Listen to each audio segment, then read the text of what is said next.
Mantan Menko Polhukam Mahfud MD mengomentari kasus ex-Wamenakar Immanuel Ebenezer alias Noel.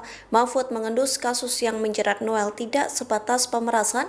Pasalnya kasus pemerasan terkait penerbitan Sertifikat Keselamatan dan Kesehatan Kerja atau K3 diduga akan melebar menjadi tindak pidana pencucian uang atau TPPU.